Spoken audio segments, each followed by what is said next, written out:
An anti-Israeli group has posted a most astonishing speech by a supporter who's a foreign student.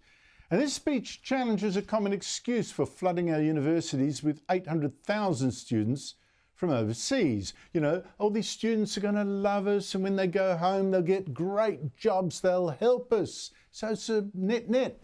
But listen now to a student from Malaysia, an official of Queensland University of Technology's Student Representative Council, laying into Australia at a protest at a uni. I'm an international student, and ever since I've lived in Australia, I've learned two things. The first is that racism is everywhere in Australian society. Walk down the streets of Brisbane at any given day, and you'll find cops harassing black and brown people for no reason. And neither of the major parties in this country have challenged this racism. They agree with it. The second thing that I've learned, there's a way to push back against these racists. In the far-right marches, the left needs to counter them. You know, racism and far-right bigotry, they're products of a sick capitalist system. We just need to smash this entire system, and we need to build a society that's actually worth living in. Well, joining me is Rowan Dean, Editor-in-Chief of The Spectator Australia, host of Outsiders every Sunday at 9 a.m, and host of his own show Fridays at 7 p.m. Rowan, is anyone astonished really, though, that a student coached at a modern Australian university becomes convinced that Australia is racist and also a planet-heating and people-oppressing colonialist and capitalist menace enjoying a white privilege? Andrew, people should not be surprised, but they should be absolutely outraged. I watched that earlier today, and I just was sickened by it for the simple reason she says she has learnt two things. She's an international student who's come to these shores. Presumably she's paying money to attend one of our universities. I don't know whether that means someone else is missing out on a place. I don't know. But she said she's learnt two things, and both of them are anathema to our social cohesion. First of all, she's learned that apparently we're all horrible people, doing dreadful things. And secondly, that the only response to that is some kind of student protest activism. If that's the sum of her education, well, it tells us a couple of things. Firstly, that our universities are cesspits of left-wing indoctrination, and in my opinion, should either be shut down, many of them, or at the very least, defunded and forced to stand on their own 2 feet.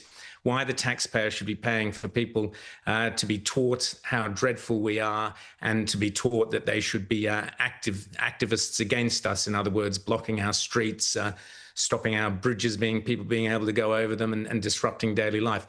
This is the legacy of the left having marched through our universities and other institutions, but it's also the legacy of us pretending that there's some kind of benefit in bringing loads and loads of people into the country. Now, the universities might make money out of it, but basically all we're doing is exporting, selling places in very comfortable Australian cities to people who, in my opinion, do not deserve the benefits of this country when they get here. But the real tragedy, of course, Andrew, is that if I went to her hometown, I'm not sure where she's from, but might be Malaysia, or might be Thailand, I'm not sure. But certainly if I went into the middle of Kuala Lumpur and stood in the park and started yelling abuse about the locals, I don't think they would be as tolerant as Australians are. Well, Malaysia actually has far more racist laws than us. I mean, they've got the Bumiputra laws that are meant to stop the rising influence of Chinese and immigrant and Indian Malaysians. Yep. So, you know, it's just I don't think Malaysia is the country to tell us that we're racist. Yeah, look, I think universities should be rethinking what they teach kids if we're going to be sending hundreds of thousands of foreign students back to their countries with a really jaded view of what Australia is. Rowan, let's go to the main story of Canberra today. I mean, it's just of today, of the last month or two. So much media attention is on those Liberals. You know, how dare they even think of challenging this whole net zero industry? But you, meanwhile, I mean, what drives me nuts, you look at the latest net zero madness from Anthony Albanese and Chris Bowen. who are actually trying to beat Turkey for the right to hold next year's United Nations Climate Summit in Adelaide, you know, where you have 50,000 to 85,000 people flying in to tell the rest of us to cut our emissions. But we now read that the government's own estimate of the cost of hosting that conference in Adelaide will be $1 billion. What clown would think that that is a good use of taxpayers' money? What clown indeed? Chris Bowen is the one that immediately springs to mind, but he's got plenty of fellow clowns under the Canberra big top. And $1 billion, it's obscene, it's disgraceful. On their own terms, imagine the carbon footprint being generated by that $1 billion. So they're the biggest hypocrites you've ever met. But the joke is, there used to be a thing, you'll remember, Andrew, in the 50s and 60s called the cultural cringe. And that was because we were always, in Australia, we were always a little bit paranoid that we were 5 or 6 years behind the rest of the West. America and England in particular. We now have climate cringe. What we don't realize in Australia is that the rest of the world is moving way past where we are now. The rest of the world is basically saying, right, we're not going down this net zero path. Certainly in Britain, that's what they're on the left and the right, they're arguing about it. It's not just the Conservatives who've changed their mind. The Labor Party themselves have got people like Tony Blair questioning the whole net zero agenda. Obviously, America's moved past it. Plenty of countries in Europe are saying, no, there's no way we can continue down this path. But little old Australia is still not only running down the path headlong with all these madcap ideas like giving out free electricity in the middle of the day, but we're also talking about $1 billion on a climate fest. There is a climate fest this week, right now, in the middle of the Amazon jungle.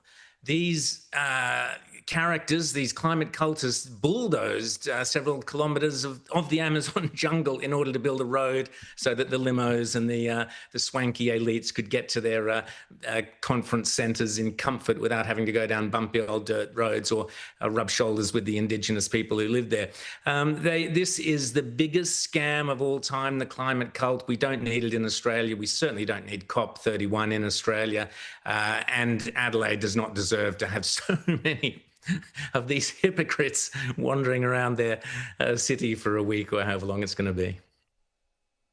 Yeah, but Rowan, they wanted it so they could have the world come to Australia and say that this government was, show that this government is doing the, right on top of the global warming thing and doing the right thing, and the Liberals. I mean, it really is $1 billion for a Labor stunt.